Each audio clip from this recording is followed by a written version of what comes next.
She wore diamonds and carried grace. The homeless girl had nothing but sorrow in her eyes.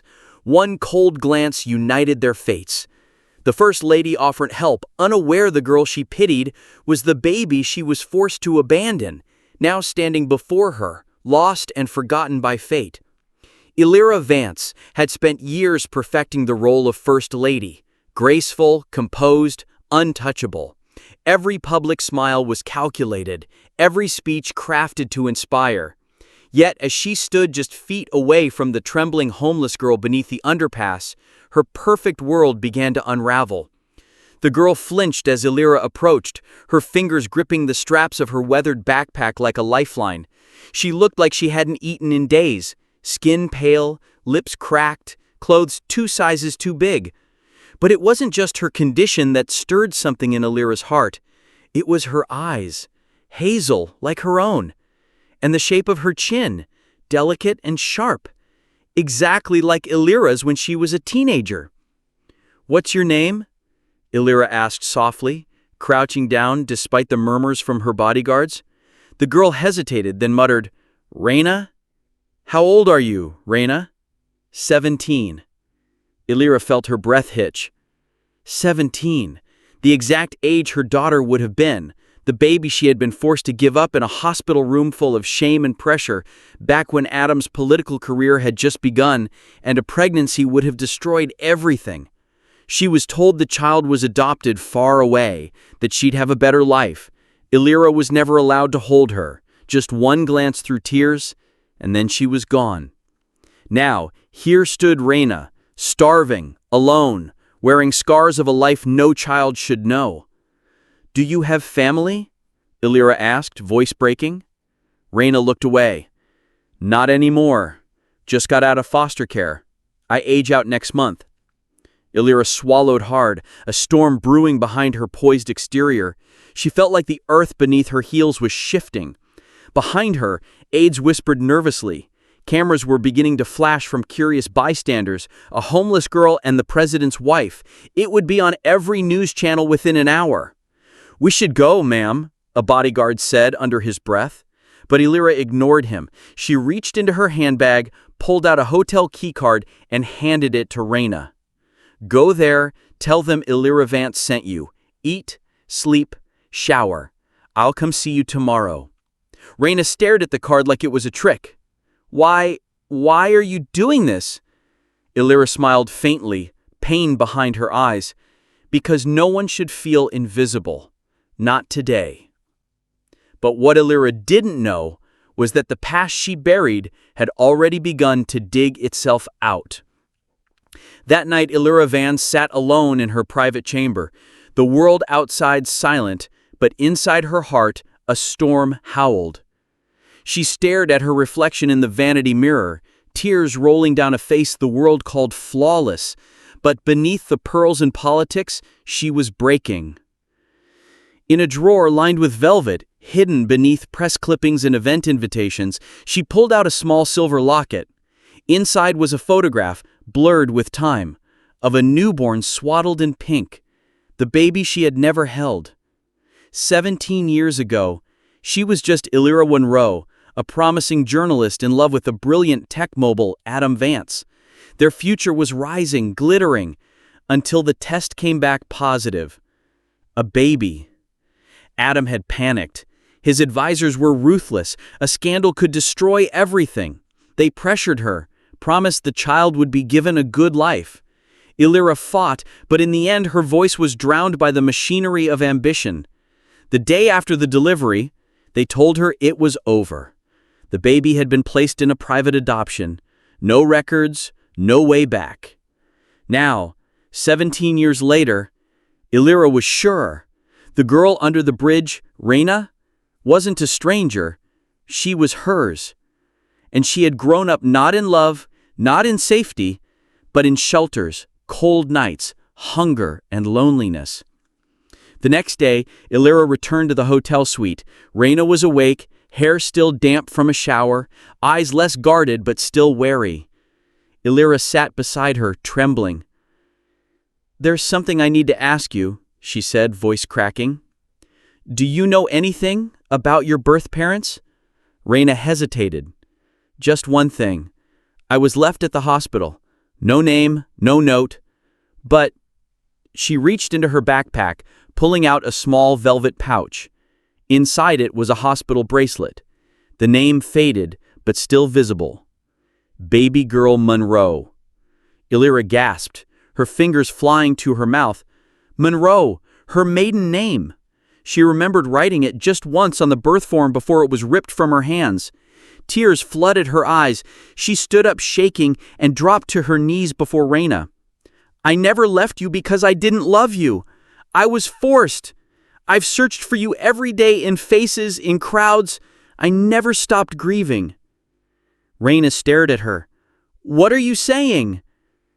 You're my daughter! You're mine! But as Raina's stunned silence hung heavy in the room, the door swung open, and standing there was President Adam Vance. He had heard it all, and the fury in his eyes could burn a nation. Adam Vance stepped into the suite like a thundercloud in human form. His eyes, once filled with charm that won over a nation, now burned with betrayal. Illyra, he said coldly, shutting the door behind him, tell me I didn't hear what I just heard. Illyra stood, wiping tears from her cheeks, her body trembling. Adam, I didn't know. I didn't know she was alive, let alone here. I thought she was adopted into a good family. You were told never to speak of that child again. She's not that child, Illyra shouted suddenly, startling even herself. She's our daughter. She's flesh and blood, and she's been suffering on the streets while you bathed in power and gold. Raina, still seated, had gone pale. Her eyes darted between them, lips parted in disbelief. You're the president? She asked in a whisper. Adam's jaw tightened. You shouldn't be here. Illyra turned on him, fierce and protective.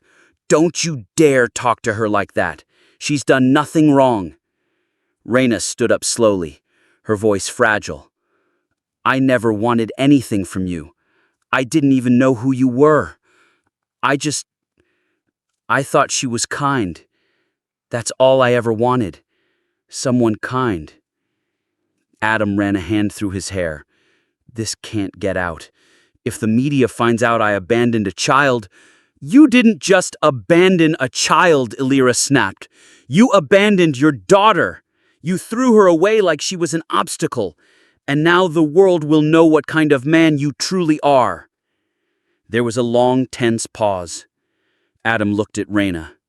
What do you want? Raina stared back at him, unblinking. Nothing. I've survived without you for 17 years. I'll keep surviving. Adam looked shaken, perhaps for the first time in years, but Illyra stepped between them, her voice calm but steel beneath. She's coming home with me, and if that means leaving you behind, Adam, so be it. The words landed like a slap. The President of the United States was left speechless. News of Illyra's visit to the homeless girl had gone viral.